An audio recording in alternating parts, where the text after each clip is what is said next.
ये हो गया, यहाँ से भी कर लेते हैं।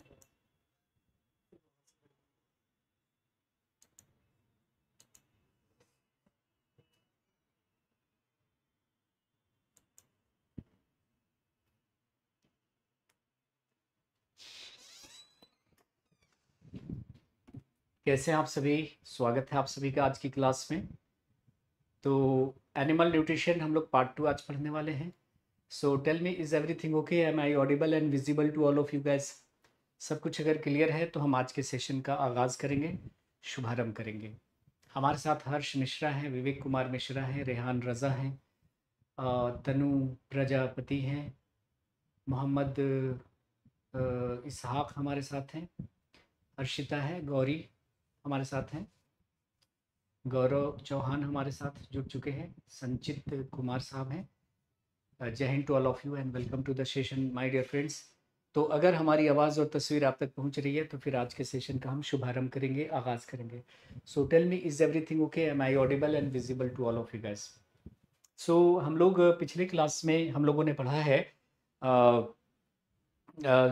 Human digestive system. तो हमने देखा कि डाइजेशन में क्या होता है, डाइजेशन कहाँ होता है, पूरा डाइजेस्टिव सिस्टम आपको दिखा दिया।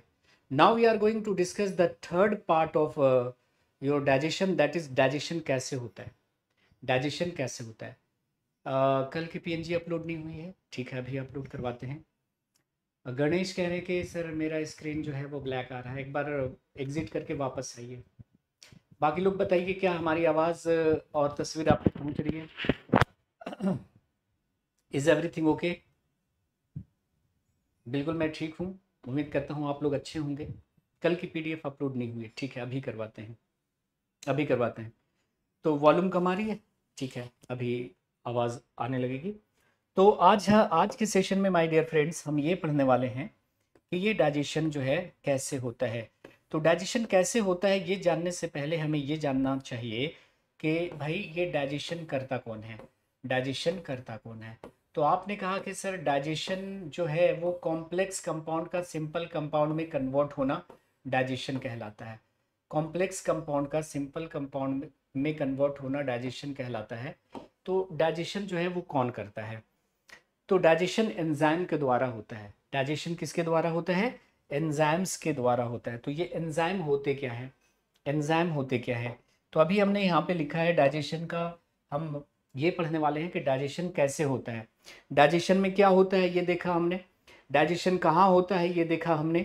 आज की बारी है कि डाइजेशन कैसे होता है। तो कोई पूछे कि डाइजेशन करता कौन है, तो आप सिंपल बोलिएगा कि the process of digestion takes place by enzyme. Digestion की प्रक्रिया जो है वो एंजाइम द्वारा संपन्न होती है। अपने शब्दों में लिखा हुआ, कोई भी बुकिश लैंग्वेज नहीं है ना। The process of digestion will occur through enzyme, है ना। पाचन की क्रिया एंजाइम द्वारा संपन्न होती है। तो फिर सवाल ये पैदा होता है कि भाई ये एंजाइम होता क्या है, भाई साहब ये एंजाइम होता क्या है, ठीक है। तो किताबों में लिखा है कि सारे के सारे एंजाइम जो होते हैं ना वो प्रोटीन होते हैं। All enzymes are protein. लेकिन यहाँ पर एक एक्सेप्शन है, कौन? Except which one?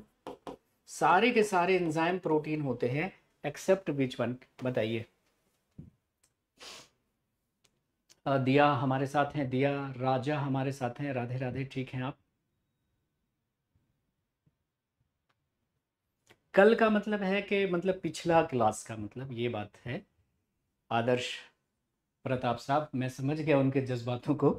मतलब कल का मतलब ये हुआ कि पिछली क्लास की पीएनजी अपलोड नहीं हुई है ना। हम्म। तो देखिए सारे के सारे एंजाइम जो होते हैं वो प्रोटीनेशियस नेचर के होते हैं, लेकिन किसको छोड़कर, एक्सेप्ट विच वन? तो उत्तर है राइबोजाइम। राइबोजाइम, राइबोजाइम जो है वो प्रोटीन नहीं होता। ये राइबोसोम क्या, राइबोजाइम क्या होता है? आरएनए है जो एंजाइम जैसा फंक्शन करता है।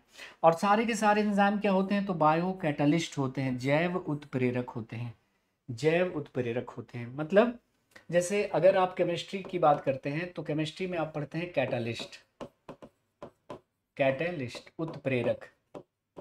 थोड़ा सा हम केमिस्ट्री में जाने की कोशिश कर रहे हैं इस टर्म को समझाने के लिए। कैटलिस्ट क्या होते हैं? तो किताबों में लिखता है, एनसीईआरटी लिखता है कि कैटलिस्ट वो सब्सटेंस होते हैं, कैटलिस्ट वो पदार्थ होते हैं कैटलिस्ट वो पदार्थ होते हैं जो रिएक्शन के रेट को, है ना, जो रिएक्शन मतलब प्रतिक्रिया की दर को, रिएक्शन के रेट को क्या करते हैं, चेंज कर देते हैं। क्या कर देते हैं, चेंज कर देते हैं, परिवर्तित कर देते हैं। परिवर्तित कर देते हैं। परिवर्तित कर देने का मतलब या तो बढ़ा देते हैं या फिर घटा देते हैं।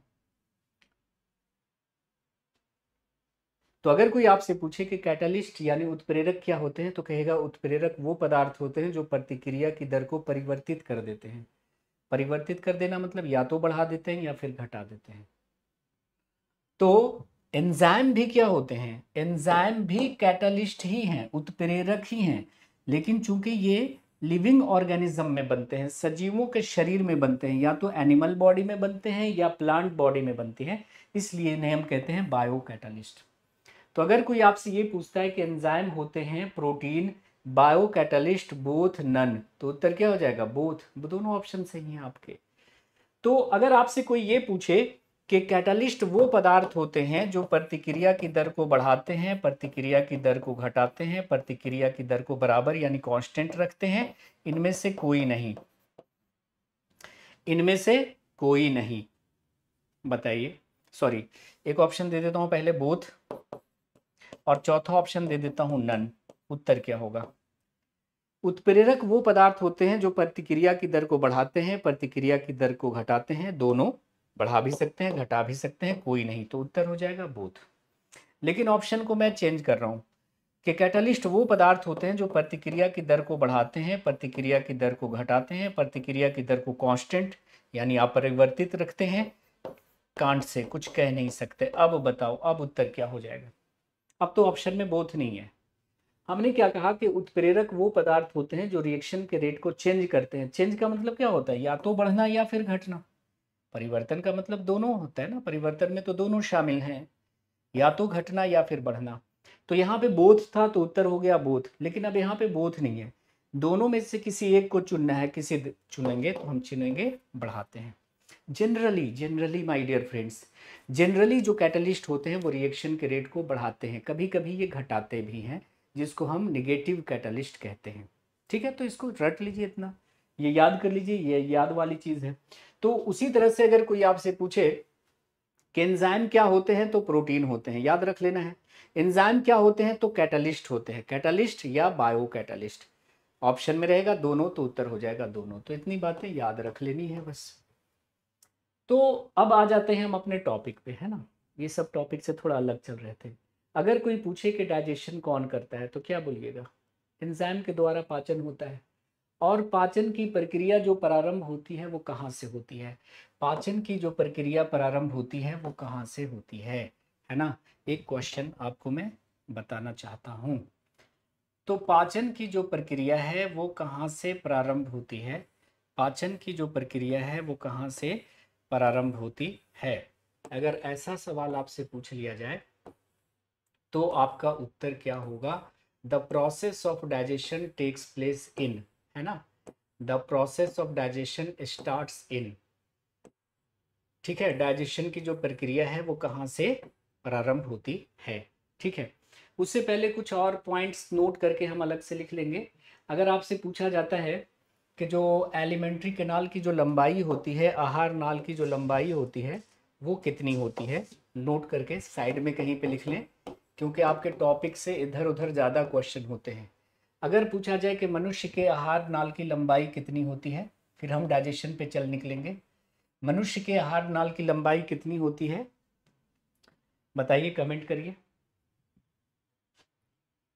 तो देखिए, आप लोगों के एग्जाम में प्रॉब्लम क्या है कि जो टॉपिक है, जो मेन टॉपिक है, उससे क्वेश्चन कम रहते हैं और उससे रिलेटेड इधर उधर के सवाल ज़्यादा रहते हैं। जैसे सिंपल पूछ देगा कि मनुष्य के आहार नाल की लंबाई कितनी होती है, तो बताइए।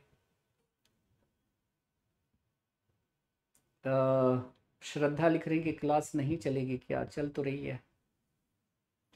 तो 9 मीटर है ना, 9 मीटर।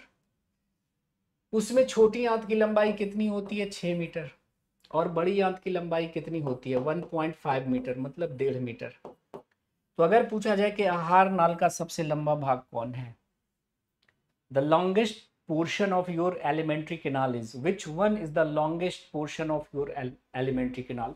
तो पूरे आहार नाल की लंबाई है 9 मीटर, 6 मीटर तो उसमें लंबा है छोटी आंत ही, बड़ी आंत तो बेचारा 1.5 मीटर ही लंबा है। तो मनुष्य के आहार नाल का सबसे लंबा भाग कौन हो गया? एसआई बोले तो स्मॉल इंटेस्टाइन, बोले तो छोटी आंत। तो आप कहेगा सर इसको छोटी क्यों बोलते हैं, ये तो सबसे लंबा है पूरे आहार नाल में। पूरे आहार नाल की लंबाई 9 मीटर है, 6 मीटर तो छोटी आंत ही लंबा है बेचारा, ये तो 1.5 ही मीटर लंबा है, तो फिर इसको छोटी आंत क्यों कहते हैं? सबसे लंबा है ये। देखो छोटी आंत किस कॉन्टेक्स्ट में कहते हैं जरा देखिएगा। ये आपका है मान लिया छोटी आंत, ठीक है, दिस इज एसआई बोले तो स्मॉल इंटेस्टाइन। ध्यान से सुनिएगा, ये है आपकी छोटी आंत और ये मान लिया है ये है बड़ी आंत, this is your LRE, this is your बड़ी आंत। अब देखो छोटी आंत का जो डायमीटर है वो छोटा है और बड़ी आंत का डायमीटर क्या है? बड़ा है। तो ये मोटी ट्यूब है, इसका व्यास बड़ा है और इसका व्यास छोटा छोटा है। इस कॉन्टेक्स्ट में इसको छोटा बड़ा कह रहे हैं।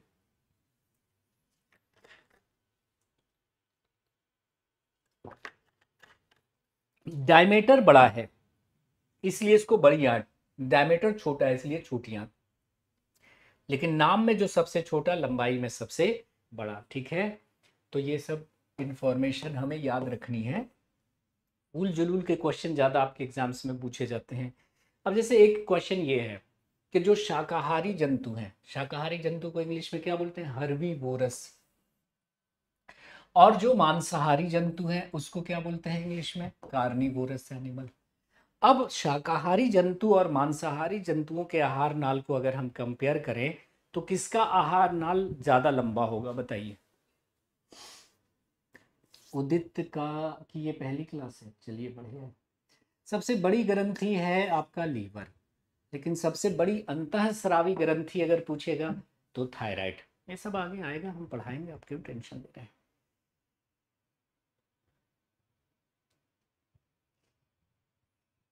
क्लास के लास्ट में मैथ्स क्लास के बारे में क्यों बताएंगे हम? मैथ्स क्लास के बारे में आपके मैथ्स वाले टीचर बताएंगे। वॉल्यूम कम आ रही है? अच्छा, अभी ठीक करवाते हैं, वॉल्यूम कम आ रही है तो। और भी बच्चों को वॉल्यूम की शिकायत आ रही है जी? और भी बच्चों को वॉल्यूम की शिकायत आ रही है? अभी उसको सही करवाते हैं। क्या और भी बच्चे कम वॉल्यूम से परेशान हैं? आज बहुत कम आ रही है आवाज़, ठीक है, आवाज़ कम आ रही है, अभी हम ठीक करवाते हैं उसको। कुछ ज़्यादा ही कम है क्या? चलिए दिखाते हैं, अभी अभी अभी ठीक हो जाएगा, आवाज़ कम आ रही तो। क्लियर? अभी ठीक करवाते हैं, साउंड का इशू है। तो देखिए अगर हम बात करेंगे alimentary canal of herbivorous animal is क्या? Is larger than carnivorous animal. शाकाहारी जंतुओं का आहारनाल मांसाहारी जंतुओं की अपेक्षा अधिक लंबा होता है। आप पूछोगे ऐसा क्यों सर? ऐसे सोचने से तो लगेगा कि जो मांसाहारी जंतु है वॉल्यूम, मांसाहारी जंतु जो है वो जो है उसका आहार नाल ज़्यादा लंबा होना चाहिए, वो मांस खाता है। लेकिन देखो होगा क्या कि जो हर्बीवोरस एनिमल्स होते हैं, ध्यान से सुनिएगा इसका एक्सप्लेनेशन। जो हर्बीवोरस एनिमल्स होते हैं मतलब शाकाहारी जंतु, शाकाहारी जंतु जो होंगे उसके फूड में, उसके भोजन में सेलुलोज की जो मात्रा होगी वो काफी अधिक होगी। सेलुलोज की जो मात्रा होती है वो आप जानते हैं कि काफी अधिक होती है। सेलुलोज की मात्रा क्या होगी? काफी अधिक होगी। और आप जानते होंगे कि सेलुलोज का जो डाइजेशन होता है, सेलुलोज का जो पाचन होता है वो थोड़ा सा कॉम्प्लेक्स होता है, जटिल होता है। सेलुलोज का डाइजेशन थोड़ा सा कॉम्प्लेक्स होता है, जटिल होता है, इसलिए गॉड ने शाकाहारी जंतुओं को थोड़ा लंबा आहार नाल दिया है। किसकी अपेक्षा? मांसाहारी जंतुओं की अपेक्षा, ताकि वो सेलुलोज को आसानी से पचा सकें। ठीक है, बात आ रही है समझ में? बिल्कुल सही अभिषेक, आपने बिल्कुल सही बोला, हर्बीवोरस सेलुलोज डाइजेस्ट करते। क्या बात है भाई। अब वॉल्यूम ठीक हुई, एक बार बताइएगा।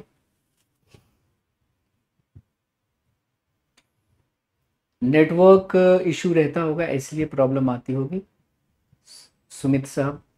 ठीक है, चलिए ये हो गया हमारा। अब आ जाइए, हम आपसे अगर बात करें कि डाइजेशन जो है, हमने कहा कि डाइजेशन कैसे होता है उसको पढ़ेंगे, लेकिन उससे पहले आप मुझे बताइए कि डाइजेशन की प्रक्रिया कहाँ से शुरू होती है। एक क्वेश्चन है कि the process of digestion starts from, पाचन की प्रक्रिया प्रारंभ होती है मुख से, मुख गुहिका से, फेरिंग से, अमाशय से। बताइए डाइजेशन की जो प्रक्रिया है वो कहाँ से शुरू होती है। सेलुलोज क्या होता है, जैसे कोई भी प्लांट आप खाते हैं तो प्लांट में मेनली क्या होता है, जो कार्बोहाइड्रेट होता है उसका नाम क्या है, सेलुलोज। आगे हम पढ़ेंगे कि प्लांट का जो सेल वॉल होता है, कोशिका भित्ति होती है, वो सेलुलोज की बनी होती है। तो सेलुलोज क्या है, एक प्रकार का कार्बोहाइड्रेट है। तो प्लांट में जो सबसे ज़्यादा कार्बोहाइड्रेट होता है उसका नाम क्या है, सेलुलोज है। ठीक है, सो अगर क्वेश्चन है कि डाइजेशन कहाँ से शुरू होता है, तो उत्तर है आपका बक्कल कैविटी। देखिए ये माउथ है, ये mouth, this opening is known as mouth. यहाँ डाइजेशन हो सकता है क्या, नहीं ना। तो डाइजेशन जहाँ से शुरू होता है, डाइजेशन जहाँ से शुरू होता है वो है आपका ये जगह, जहाँ पे हम भोजन को चबाते हैं, वो जगह कहलाती है बक्कल कैविटी। तो ऑप्शन में देखो माउथ और बक्कल कैविटी दोनों हो तो हम बक्कल कैविटी को प्रायोरिटी देंगे। लेकिन चलो क्वेश्चन सेम है, ऑप्शन मैंने अलग कर दिया। अब देखिए, अब ऑप्शन में आपका है माउथ, फेरिंग्स, इसोफेगस, स्टमक। अब बताइए उत्तर क्या होगा। तो देखिए ऑप्शन में माउथ और बक्कल कैविटी दोनों है, we will give priority to buccal cavity, हम बक्कल कैविटी को प्राथमिकता देंगे। लेकिन अगर ऑप्शन में हमारा बक्कल कैविटी नहीं है तो उत्तर हो जाएगा हमारा माउथ। आप देखो गूगल करोगे ना कि the process of digestion start from, Google तुरंत बताएगा माउथ। लेकिन आप गूगल के चक्कर में रह गए और एग्जामिनर ने ऑप्शन के साथ खेला कर दिया तो आपका उत्तर गलत हो जाएगा। तो इस ओपनिंग को माउथ कहते हैं। यहाँ डाइजेशन हो सकता है क्या, नहीं ना। जहाँ पे हम भोजन को चबा रहे होते हैं वो जगह कहलाती है बक्कल कैविटी, और दरअसल पाचन की क्रिया जो है वो बक्कल कैविटी से ही शुरू होती है। तो ऑप्शन में माउथ और बक्कल कैविटी अगर दोनों हो, we will give priority to buccal cavity. If buccal cavity is not in option, your answer should be mouth. तो दोनों, अगर ऑप्शन में बक्कल कैविटी नहीं है तो माउथ, लेकिन अगर बक्कल कैविटी है ऑप्शन में तो हम बक्कल कैविटी को प्रायोरिटी देंगे। तो पाचन की जो प्रक्रिया प्रारंभ होती है वो हमारे मुख गुहिका से प्रारंभ होती है। मुख गुहिका क्या है, जहाँ पे हम भोजन को चबा रहे हैं, ये जगह। अब इस मुख गुहिका में माय डियर फ्रेंड्स दो चीजें होती हैं, एक हमारा जीभ होता है जिसको जिह्वा कहते हैं, और दूसरा हमारा तीत होता है, दूसरा हमारा होता है तीत। अब अगर हम बात करते हैं टंग की, तो टंग पर पाए जाते हैं टेस्ट बर्ड्स, टंग पर पाए जाते हैं स्वाद कलिकाएं। अब आवाज सही है या अभी भी कोई प्रॉब्लम आ रही है। टंग पर पाई जाती है गैस स्वाद कलिकाएं, जो हमें विभिन्न प्रकार के स्वाद की अनुभूति करवाते हैं। और यहां से क्वेश्चन ये पूछा जाएगा कि जीभ का कौन सा भाग कौन सा स्वाद बतलाता है। तो याद कर लीजिएगा यहां से कि जीभ का जो अगला भाग है या अग्र भाग है, जीभ का जो अग्र भाग है या अगला भाग है वो स्वीट टेस्ट देता है, वो मीठा स्वाद बतलाता है। जीभ का जो साइड वाला पोर्शन है, पार्श्व भाग, या जीभ का जो किनारा है, किनारे वाला भाग, ये सॉल्टी और सॉर टेस्ट देता है। याद करना है ना। नमकीन एवं खट्टा स्वाद बतलाएगा, नमकीन एवं खट्टा, नमकीन एवं खट्टा स्वाद बतलाएगा। और जीभ का जो पिछला हिस्सा है, बेस यानी पश्च भाग, पश्च भाग मतलब पिछला हिस्सा, जीभ का जो पिछला भाग है वो आपका बिटर टेस्ट देगा, कड़वा स्वाद देगा, कड़वा स्वाद देगा। ये 7th क्लास की एनसीईआरटी में देखिएगा, मिलेगा आपको। तो सामने मीठा, पीछे कड़वा, नमकीन और खट्टा किनारे किनारे। जैसे सपोज करो कि ये आपका जीभ है, काफ़ी लंबी ज़बान बना दी है मैंने आजकल के लोगों के हिसाब से, आजकल के लोगों की ज़बान काफ़ी लंबी होती है। तो ये जो सामने है ना वो मीठा स्वाद देगा, सामने वाला मीठा स्वाद देगा, ठीक है जी। साइड वाला, साइड वाला नमकीन और खट्टा, इधर भी क्या होगा, साइड वाला नमकीन और खट्टा, पीछे वाला कड़वा स्वाद देगा। तो सॉल्टी यानी नमकीन, सॉर यानी खट्टा, सॉल्टी मतलब नमकीन, सॉर मतलब खट्टा, और पीछे वाला जो है वो बिटर स्वाद देगा, कड़वा स्वाद देगा। तो याद कर लीजिएगा कि सामने मीठा, पीछे कड़वा, नमकीन और खट्टा किनारे किनारे। सामने मीठे लोगों को, जैसे मैं नेता हूं तो सामने मीठे लोगों को बैठाऊंगा, अपने लोगों को जो मेरी जय जयकार करेगा, और पत्रकार लोग को हम पीछे बैठा देंगे जो कड़वे सवाल पूछते हैं उसको पीछे। तो सामने मीठा, पीछे कड़वा, नमकीन और खट्टा किनारे किनारे। अगर हम बीच में बात करते हैं तो बीच में टेस्ट बर्ड्स नहीं होते, है ना। तो ऐसे याद कर लीजिएगा कि एस से क्या होता है, S for side, S for salty, S for sour, और बी से बीटर, बी से बेस। तो सामने मीठा, पीछे कड़वा, नमकीन और खट्टा किनारे किनारे। तो क्वेश्चन कैसे पूछा जाएगा कि जीव का कौन सा भाग कौन सा स्वाद बतलाता है। जैसे पूछा गया था कि नमकीन और खट्टा स्वाद जीव का कौन सा भाग बतलाता है, तो याद कर लीजिएगा कि साइड वाला, किनारे वाला, ठीक है। तो ये याद कर लीजिएगा कि जीभ पर स्वाद कलिकाएं पाई जाती हैं, taste buds are present on tongue, और जीभ का अगला भाग मीठा स्वाद, किनारा वाला नमकीन एवं खट्टा, पिछला भाग कड़वा स्वाद बतलाएगा, बीच में रहता ही नहीं है टेस्ट बर्ड्स। याद हो जाएगा। बीच वाला कुछ नहीं, भूपेश रवि वर्मा अभी आए हैं क्या। आलोक कह रहे हैं कि सर स्क्रीन शो नहीं हो रहा है, ऐसा कैसे होगा, नेटवर्क इशू होगा आपकी तरफ, यहाँ से कोई दिक्कत नहीं है। आलोक साहब, रवि वर्मा जी कैसे हैं आप। CHSL के लिए मेडिकल इंपॉर्टेंट है, मतलब टंग ये जो बेस से अटैच होता है आपका, ये जो है ना आपका ये जो बक्कल कैविटी है उसके आधार से अटैच्ड होता है एक टिश्यू के द्वारा जिसको फ्रेन्यूलम कहते हैं। क्या कहते हैं, फ्रेन्यूलम। क्या बोलेंगे, फ्रेन्यूलम। तो ये आपके ये जो बक्कल कैविटी है उसके बेस से, उसके आधार से अटैच होता है, किसके थ्रू, फ्रेन्यूलम के थ्रू। तो वो तो नीट वगैरह के बच्चों को पढ़ाते हैं, ये सब चीज़ें आपके मतलब में नहीं पूछा जाता, ठीक है। हाँ जी लाइव है शुभम साहब, क्या लग रहा है आपको, ठीक। चलो तो ये याद कर लेते हैं हम लोग। नाउ अब आ जाते हैं तीथ पे। तो हमारे बक्कल कैविटी में, हमारे मुख गुहिका में दो चीज़ें इंपॉर्टेंट है, एक है आपका टंग और दूसरा है हमारा तीथ। तो तीथ से ज़्यादा क्वेश्चन पूछे जाएंगे। टंग हमने देख लिया, टंग में इतनी बात याद कर लीजिएगा। तीथ पे आते हैं। तीथ को हिंदी में दंत या दांत बोलते हैं। तो स्टडी ऑफ टीथ क्या कहलाती है, दंतों के अध्ययन को क्या कहते हैं। ऑप्शन देता हूं, डेंटोलॉजी, दंतों के अध्ययन को कहते हैं डेंटोलॉजी। दूसरा है ओडोंटोलॉजी, ओडोंटोलॉजी। तीसरा है ऑस्टियोलॉजी, ऑस्टियोलॉजी।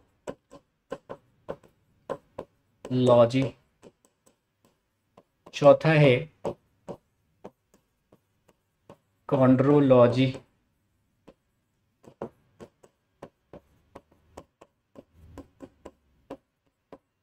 बताइए, study of teeth is known as, दांतों या दंतों के अध्ययन को कहते हैं। हाँ पूछिए रवि साहब, हन्नान शेख साहब। बहुत होती है, ऐसा कोई नंबर नहीं है कि इतने नंबर की होती है, मतलब इतना संख्या होती है। जैसे हम फेफड़ों में संख्या बोल सकते हैं कि इतना मिलियन होता है ना, 3 मिलियन के 6 मिलियन के करीब होती है, पर उसका ऐसा कोई काउंट नहीं है। और आगे जैसे आपने देखा होगा कि हम स्वाद कलिकाओं के टाइप भी देखते हैं, उसमें से कौन सबसे ज़्यादा होता है, कौन कम होता है, कौन सबसे बड़ा होता है, कौन सबसे छोटा होता है, तो वो सब नीट वीट में पढ़ाते हैं। तो देखो, दांत के डॉक्टर को डेंटिस्ट कहते हैं, लेकिन दांतों के अध्ययन को डेंटोलॉजी नहीं कहते, ओडोंटोलॉजी कहते हैं। डेंटोलॉजी कुछ होता ही नहीं है। So study of teeth is known as, my dear friends, odontology. क्या? ओडोंटोलॉजी।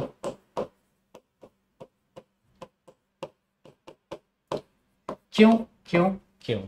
तो सवाल ये है कि एक और टर्म है यहाँ पे ओडोंटोब्लास्ट। ओडोंटोब्लास्ट का मतलब होता है teeth forming cells. Teeth forming cells, दंतों का निर्माण करने वाली कोशिकाएं। दंतों का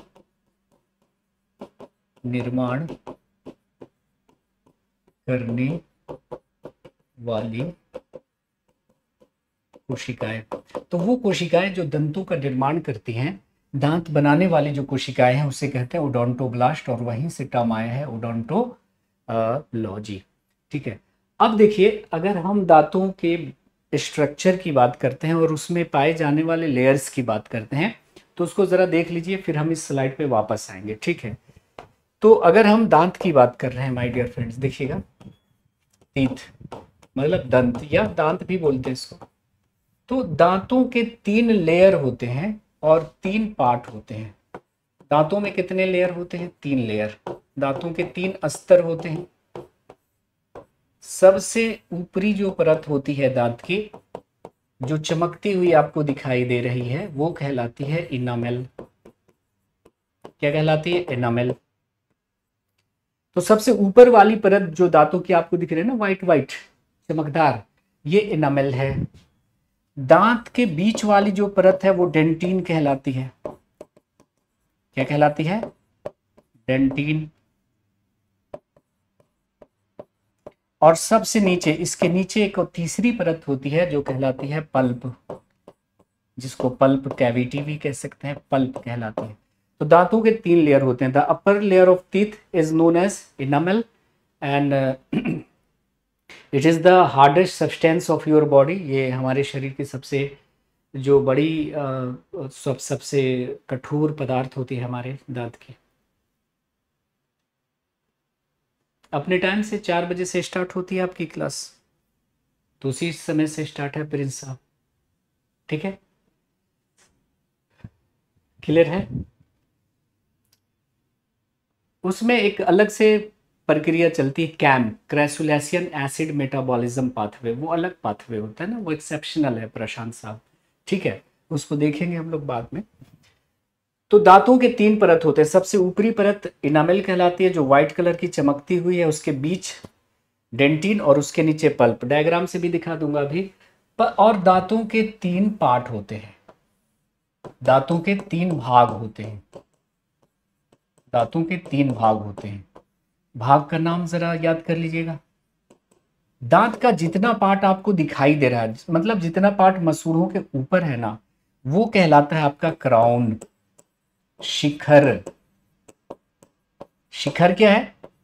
दांत का जितना भाग मसूड़ों के ऊपर है, ये जैसे मान लिया मसूड़ा है, तो जहां दांत का जितना पार्ट मसूड़ों के ऊपर है, यानी जितना पार्ट आपको दिख रहा है दांत का, ये कहलाएगा आपका क्राउन। और जितना पार्ट मसूड़ों के अंदर धंसा हुआ है, जितना पार्ट आपका दांत का मसूड़े के अंदर धंसा हुआ है, वो कहलाएगी आपकी नेक। क्या कहलाएगी? नेक कहलाएगी। ग्रीवा, NECK, नेक यानी ग्रीवा। जितना पार्ट मसूड़ों के अंदर धंसा हुआ है। और उसके बाद जितना पार्ट जो है, जितना पार्ट आपका जबड़े की हड्डी में धंसा हुआ है, वो कहलाएगा आपका रूट, यानी के मूल। जितना पार्ट मसूड़ों के ऊपर है, that is exposed part of your exposed part of your teeth. जितना पार्ट दिख रहा है दांत का, वो हुआ क्राउन। जितना मसूड़ों के अंदर धंसा हुआ है, वो है नेक। और जितना जबड़े की हड्डी में धंसा हुआ है, वो कहलाएगा रूट। तो दांत के 3 पार्ट और 3 लेयर, इसको हम एक डायग्राम से आपको दिखा दें, आपको क्लियर हो जाएगा। देखो, ये आप देखिए दांत को, देखिए दांत, और ये आपका हो गया आपका मसूड़ा। ये देखिए मसूड़ा हो गया, ये गम है मान लिया, this is gum of your teeth. ये मसूड़ा वाला पार्ट हो गया, ये दांत का मसूड़ा है, गम है। तो देखिए जितना पार्ट दिख रहा है ना दांत का, ये ऊपर वाला, ये कहलाता है आपका क्राउन यानी शिखर। ये दांत का जितना पार्ट मसूड़ों के अंदर धंसा हुआ है, दिस इज योर नेक, ग्रीवा। और दांत का जितना भाग जबड़े की हड्डी में धंसा हुआ है, ये कहलाता है मूल। तो दांत के कितने पार्ट हो गए? 3 पार्ट हो गए ना, क्रॉन, नेक और रूट। और देखो दांत की जो सबसे ऊपरी परत होगी, जो चमकती हुई है, जिसका लोग प्रचार करते हैं क्लोजअप का, ये वाला सबसे ऊपरी पार्ट व्हाइट कलर का, ये आपका कहलाता है जी इनामेल। एनामेल कहलाता है। उसके बाद आ जाइए बीच वाला पार्ट।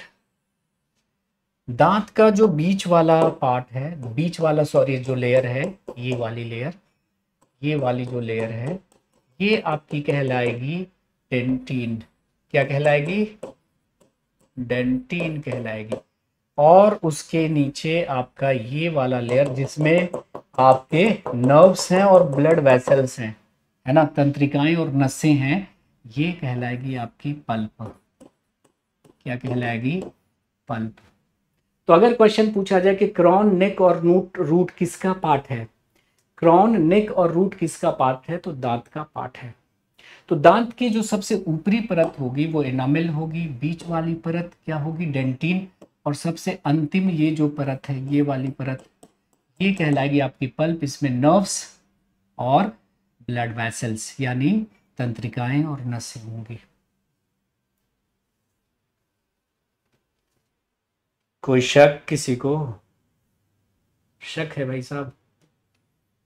तो दांत के कितने पार्ट हो गए? 3 पार्ट हो गए। और कितने अस्तर हो गए दांतों में, कितने लेयर हो गए? तो 3 हो गए। 3 पार्ट और 3 लेयर।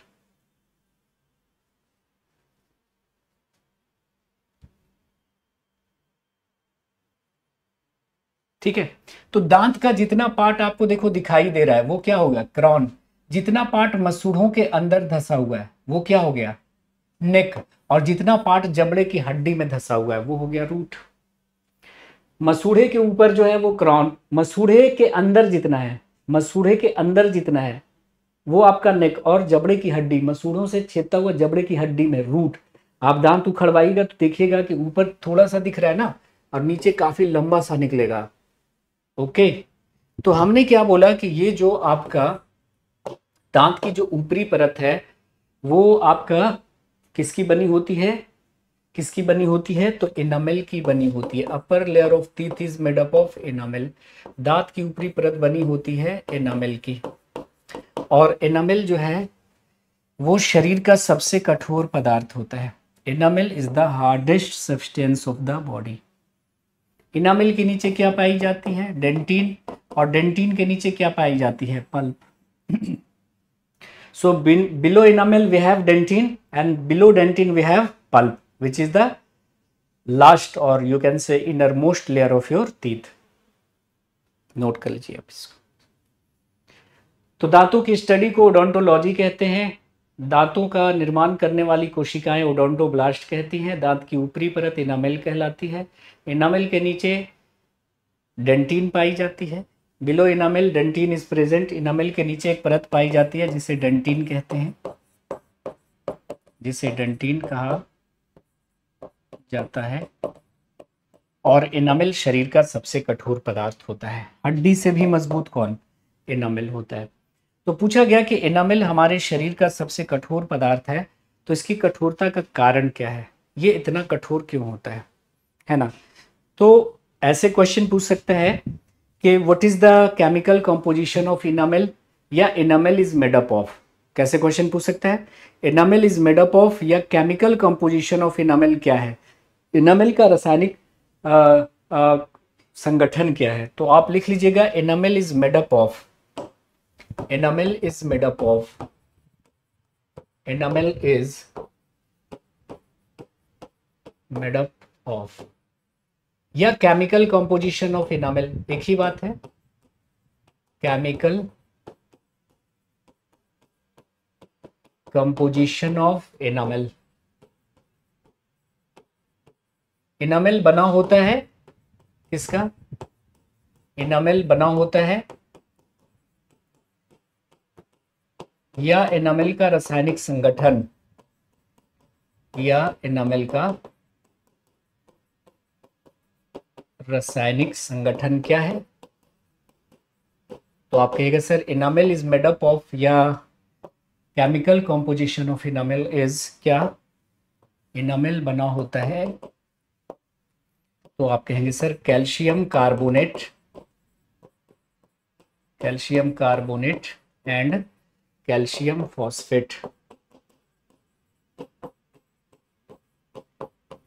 इनामेल बना होता है कैल्शियम कार्बोनेट एवं कैल्शियम फॉस्फेट का। कैल्शियम कार्बोनेट का फॉर्मूला बता दीजिएगा। कैल्शियम कार्बोनेट का फॉर्मूला CaCO3 और कैल्शियम फॉस्फेट का formula Ca3PO4 whole twice. This is the chemical formula of calcium carbonate. तो कैल्शियम कार्बोनेट और कैल्शियम फॉस्फेट की वजह से ये शरीर का सबसे कठोर पदार्थ हुआ। तो enamel is made up of, और chemical composition of enamel is, अगर ऐसा क्वेश्चन है तो उत्तर क्या होगा? Calcium carbonate and calcium phosphate. Enamel बना होता है या इनामेल का रासायनिक संगठन है, तो उत्तर कहेंगे कैल्शियम कार्बोनेट या कैल्शियम फॉस्फेट। या इस इतना ना लिखकर ये दोनों के मतलब मिश्रण को एक नाम देते हैं कैल्शियम हाइड्रोक्सी अपेटाइट। इसकी जगह पे क्या लिखा जा सकता है? Calcium hydroxy appetite.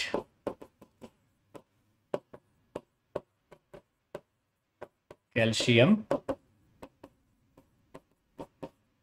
Hydroxy apatite. तो जैसे क्वेश्चन है कि enamel is made up of, तो या तो ऑप्शन में रहेगा क्या? कैल्शियम कार्बोनेट, कैल्शियम फॉस्फेट, या इसको ना लिखकर क्या लिख सकता है? कैल्शियम हाइड्रोक्सी अपेटाइट लिख सकता है, ठीक है। या ट्राई कैल्शियम फॉस्फेट भी लिख देता है, try calcium phosphate, calcium 3 phosphate, try calcium phosphate. तो ये बड़ा बढ़िया क्वेश्चन है, बार बार पूछा गया है, इसको याद रख लीजिएगा। क्लियर है सबको? तो इनामेल का केमिकल कंपोजिशन हमने देख लिया। अब आते हैं तीत के प्रकार के बारे में, क्योंकि यहां से काफी सवाल रहते हैं।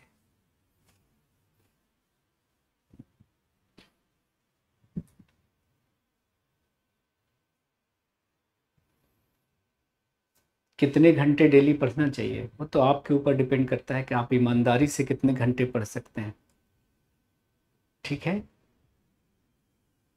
शिव साहब, शिव रेड्डी जी हमारे साथ हैं, डी साधा शिव रेड्डी, ब्रजेश हमारे साथ हैं, शुक्रिया आप सभी का। सनी हमारे साथ हैं। नई क्लास चिपक कर चल रही, मतलब रुक रुक स्टक हो रही क्या? ठीक है। तो कैल्शियम कार्बोनेट, ये कैल्शियम कार्बोनेट का फॉर्मूला हो गया, ये इसका केमिकल नेम हो गया, ये फॉर्मूला केमिकल नेम। इसको एक साथ, हम दोनों को एक साथ क्या बोलेंगे? Calcium hydroxy appetite. नाउ अब आ जाते हैं कि दांतों के टैप्स की हम बात कर लेते हैं। तो हम अपने दांतों को बोल सकते हैं क्या? ह्यूमन टीथ को हम बोल सकते हैं हेटेरोडोंट। मनुष्य के दांत को हम बोल सकते हैं हेटेरोडोंट, विषम दंती। क्यों? क्यों? हमारे दांतों का कार्य भी अलग है और आकार भी अलग है। हमारे सारे दांत एक जैसे नहीं होते, दांतों का शेप भी अलग है, फंक्शन भी अलग है, कार्य भी अलग है, आकार भी अलग है। जैसे आप फ्रॉग के टीथ को देखेंगे, मेंढक के दांतों को देखेंगे, तो मेंढक के सारे दांत एक जैसे होते हैं, सो उसके दांतों को हम बोल सकते हैं होमोडोंट। क्या बोलेंगे? होमोडोंट, एक जैसा दांत वाला। लेकिन मनुष्य के दांतों की अगर हम बात करते हैं तो we have different types of teeth in our jaw. हमारे जबड़े में विभिन्न प्रकार के दंत होते हैं, इनका कार्य भी अलग है और इनका आकार भी अलग है। अगर पूछा जाए कितने प्रकार के दांत होते हैं मनुष्य में, तो 4 प्रकार के दांत। कौन कौन? तो इंसीजर, कृंतक, किसके लिए? काटने के लिए, सामने होता है, जैसे रोल किसी ने दिया, खाने को काटते हैं आप यहाँ से और फिर साइड में ले जाते हैं चबाने के लिए, किसके पास, प्री मोलर और मोलर के पास। तो पहला जो है वो इंसीजर है, दूसरा है केनाइन यानी रदनक जो चीरने फाड़ने के लिए होता है, चौथे टाइप का दांत कहलाता है प्री मोलर यानी अग्र चवर्णक, और पांचवें प्रकार का जो दांत है वो कहलाता है चवर्णक यानी कि मोलर। तो इसको कैसे याद करेंगे भाई, इसको याद करने का हमारा तरीका है ICPM। क्या याद करेंगे, ICPM। कर अच, कर अच, कृंतक, रदनक, अग्र चवर्णक और चवर्णक, इंसीजर, केनाइन, प्रीमोलर और मोलर। आप इन दांतों को देखो, इनका स्ट्रक्चर भी अलग है और इनके फंक्शंस भी अलग हैं, इसलिए हम अपने दांतों को कह रहे हैं हेटेरोडोंट। हेटेरोस मतलब डिफरेंट, डोंट मतलब तीत, यानी हमारे सारे दांत एक जैसे नहीं है, विभिन्न प्रकार के दंत हैं हमारे जबड़े में। So now we can say that our teeth is what, heterodont। heteros means different, don't मतलब तीत। विषम दंती, एक जैसा दांत नहीं है, विभिन्न प्रकार के दांत। तो कितने प्रकार के दांत हो गए मनुष्य के जबड़े में, 4 प्रकार के। कौन कौन नाम है, इंसीजर यानी कृंतक जो होता है काटने के लिए, केनाइन जो होता है वो चीरने फाड़ने के लिए। तो अगर पूछा जाए कि मनुष्य में कौन सा दांत सबसे कम विकसित होता है, तो वो है हमारा केनाइन, क्योंकि हमारा काम चीरना फाड़ना नहीं है, यहाँ पे होगा। इंसीजर के बाद क्या होगा, केनाइन। तो हमारा काम चीरना फाड़ना नहीं है, तो मनुष्य में केनाइन सबसे कम डेवलप होता है। सबसे ज्यादा डेवलप होगा कहां पर, ये मांसाहारी जंतुओं में, कार्निवोरस एनिमल्स, शेर, चीता में।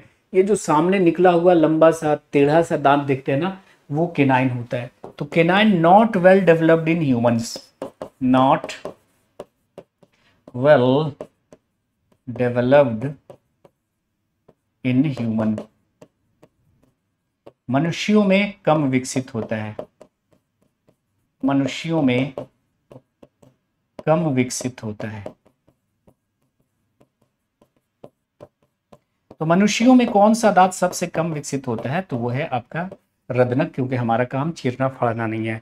और प्री मोलर और मोलर दोनों चबाने के लिए होते हैं, है ना। चवर्णक, चवर्ण करने वाला, चूर चूर करने वाला, पहले है तो प्री मोलर, बाद में है तो मोलर। अग्र चवर्णक और चवर्णक दोनों का काम चवर्ण करना, चूर चूर करना, मैस्टिकेट करना, च्युइंग करता है ना। तो ये 4 प्रकार के दांत हैं। सो हम अपने दांतों को क्या बुला रहे हैं, heterodont. We have different types of teeth in our jaw, so our teeth is heterodont, विषम दंती, एक जैसा दांत वाला नहीं। लेकिन उगने के आधार पे, ओरिजिन के आधार पे भी दांतों को हम 2 पार्ट में बांट सकते हैं। मनुष्य के दांत जीवन में 2 बार उगते हैं, यानी दांतों के 2 सेट होते हैं हमारे, इसलिए हम अपने दांतों को बोल सकते हैं डाइफायोडोंट, द्विवार दंती, है ना। सो हम बोल सकते हैं कि diphyodont, diphyodont, we have 2 sets of teeth. कुछ दांत हमारे 2 बार उगते हैं, 2 बार उगने वाले दांत या दांतों के 2 सेट होते हैं हमारे पास। पहली बार जो दांत आते हैं वो कहलाते हैं मिल्क टीथ, दूध के दांत। संख्या तो सबको पता होगी 20, और ये सारा टूट जाता है। इस दांत को रिप्लेस करता है कौन, परमानेंट टीथ, जो होता है 32। बोलते हैं ना 32 ही तोड़ देंगे, यही होता है। सो इसीलिए कहलाता है डाइफायोडोंट। डाई मतलब 2, फायोडोंट मतलब उगने वाले, 2 बार उगने वाले दांत, यानी हमारे पास दांतों के 2 सेट होते हैं। तो पहली बार जो दांत आता है ना, उसको बोलते हैं मिल्क टीथ, जिसकी संख्या होती है 20, और इसको रिप्लेस करते, ये सारा टूट जाएगा। इसकी जगह पे जो दांत आएगा ना, वो कहलाएगा आपका स्थायी दांत, परमानेंट टीथ। ये कितना होता है, 32। तो अगर मैं आपसे पूछूं कि मनुष्य के जीवन काल में कितने दांत 2 बार उगते हैं, हाँ, पीस देता है, बिल्कुल सही, महिमा यादव पीस देता है। अनिल सैनी, लाइव है क्लास में, क्यों ऐसा क्यों शक आपको हो रहा है कि क्लास लाइव नहीं है, अनिल साहब बताइए, ऐसा क्यों जुल्म कर रहे हैं। रिवीजन कराइएगा कि नहीं, रिवीजन के लिए तो हमने यूट्यूब बना रखा है ना, कि जो आप पढ़ रहे हैं थ्योरी, और उसका रिवीजन जो है एमसीक्यू के थ्रू हम करा रहे हैं, प्रैक्टिस सेशन, उस पर हमने हर टॉपिक का टॉपिक वाइज अपलोड कर रहा हूं मैं।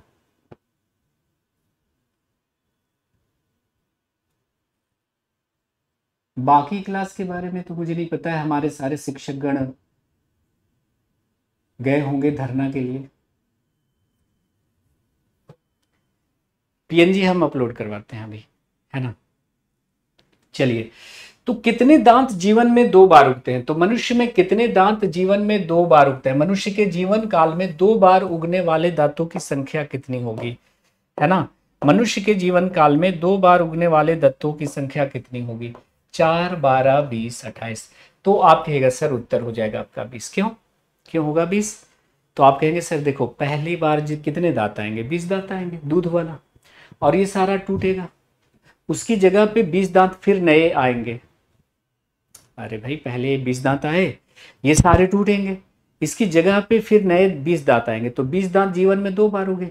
लेकिन अगर पूछा जाए कि मनुष्य के जीवन काल में एक ही बार उगने वाले दांतों की संख्या कितनी होगी, तो कितना हो जाएगा? 32 माइनस 20 बराबर कितना? 12। नहीं होगा। पहली बार कितने दांत आए? 20 दांत आए, 20 दांत उसकी जगह पे दोबारा आए, तो कितने दांत नए उगे के 32 हुए? बोलो। पहली बार 20 है, सारा टूटा, 20 उसकी जगह पे फिर आए, तो कितने दांत नए उगे के 32 हुए? सॉरी, 32 हुए, हाँ, 12 दांत नए उगे ना। तो एक ही बार उगने वाले दांतों की संख्या, जीवन में 2 बार उगने वाले दांतों की संख्या 20 होगी। तो 20 दांत आया और ये टूट गया, फिर दोबारा इसकी जगह पे 20 दांत आया, कितने नए उगे के 32 हुए? तो 12। तो अगर पूछा जाए कि जीवन में एक ही बार उगने वाले दांतों की संख्या कितनी है, तो 32 है। 2 बार उगने वाले दांतों की संख्या कितनी है? तो 20 है। नहीं आया समझ में? मोहम्मद शादाब आलम हमारे साथ है। चैप्टर टेस्ट बता तो दिया हमारे यूट्यूब चैनल पे।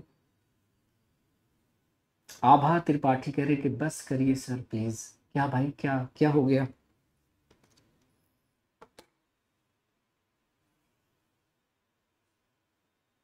अभी उस पर रिकॉर्डेड डालते हैं प्रैक्टिस सेशन।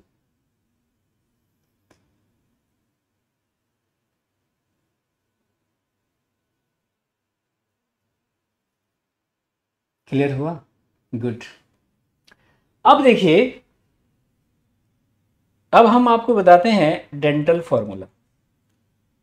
जैसे मैं पूछ लूं कि बताइए कि भाई मिल्क टीथ में इंसीजर कितना, प्री मोलर कितना, मोलर कितना, उसी तरह से आपका परमानेंट टीथ में इंसीजर कितना, मोलर कितना, प्री मोलर कितना। तो दांतों की संख्या और उसका क्रम याद रखने के लिए हम लोग पढ़ते हैं डेंटल फॉर्मूला। अब ये देखिए, डेंटल फॉर्मूला 10th में है ही नहीं, हम चल रहे हैं 11th क्लास की बायोलॉजी पे। थोड़ा सा ध्यान रखिएगा, डेंटल फॉर्मूला से हमें ये पता चल जाएगा दांतों की संख्या और उसका क्रम, है ना। तो डेंटल फॉर्मूला हम क्या लिखते हैं कि नंबर ऑफ टीथ, देखिए number of teeth in upper half, in upper half, ऊपरी आधे जबड़े में दांतों की संख्या बटा number of teeth in lower half, निचले आधे जबड़े में दांतों की संख्या, गुना 2 बराबर क्या हो जाएगा? Dental formula. तो ऊपरी आधे जबड़े में दांतों की संख्या, ऊपरी आधे जबड़े में दांतों की संख्या, दांतों की संख्या बटा निचले आधे जबड़े में दांतों की संख्या,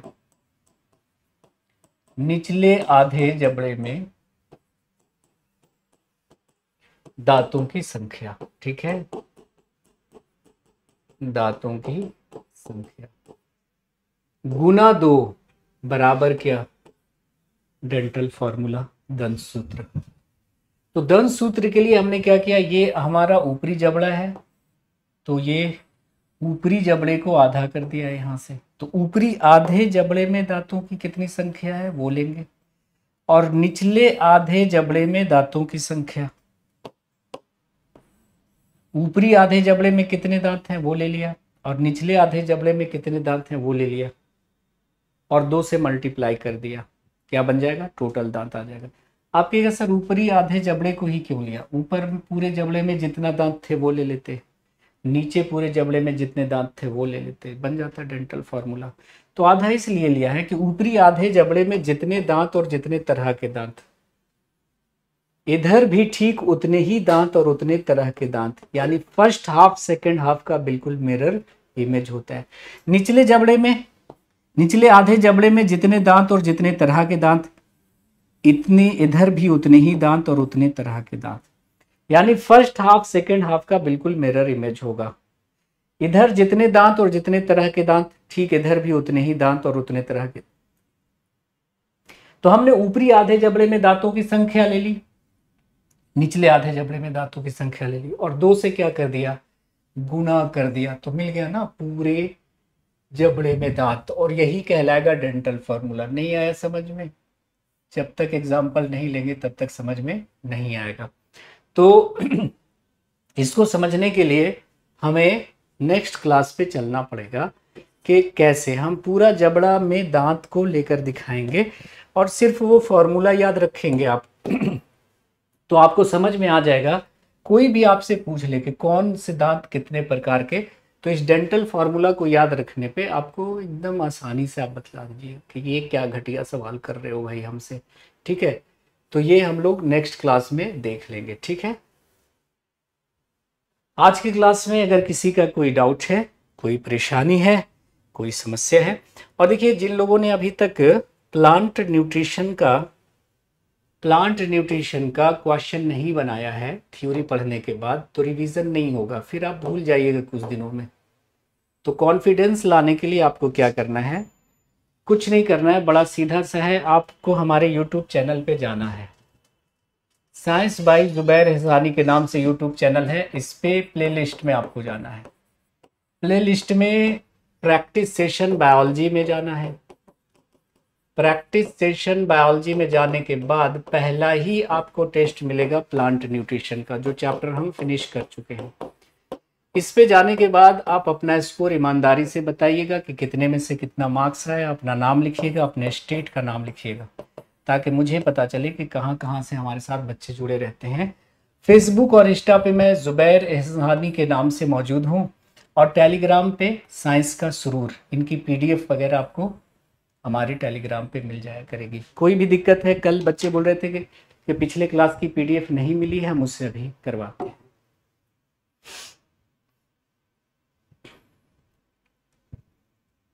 छुट्टी हो गई आंचल कुमारी। पिछली क्लास ऐप पे ही मिलेगी रिकॉर्डेड फॉर्म में। हाँ, उसको लमसम हमने 6 कर दिया है। ठीक है, ताकि आपको याद रहे।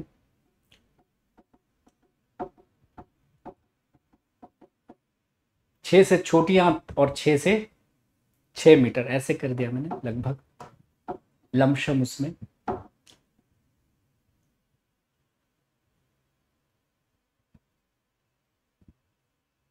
अभी कहाँ से सॉल्व होगा, अभी पूरी बायोलॉजी खत्म होगी तब यूपीएसआई क्या, यूपीएसआई के क्वेश्चन तो ऐसे ऐसे कर लोगे अब।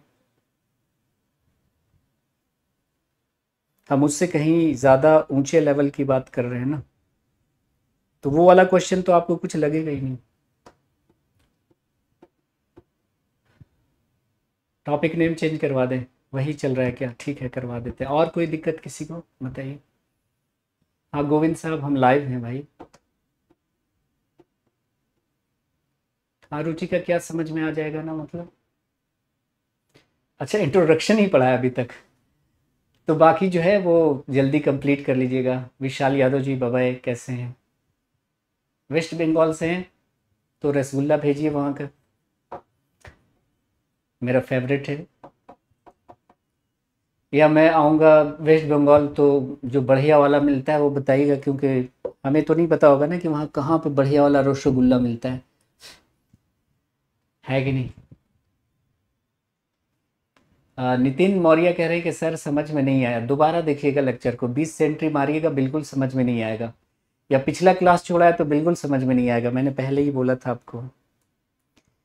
कि अगर कोई क्लास आपकी मिस होती है ना तो पिछला क्लास देख लीजिएगा, तब अगली समझ में आएगी। क्योंकि बायोलॉजी क्या है, जिस्म का अध्ययन है ना, तो जिस्म के अगर एक हिस्से को आप छोड़ दीजिएगा तो अगला कैसे समझ में आएगा।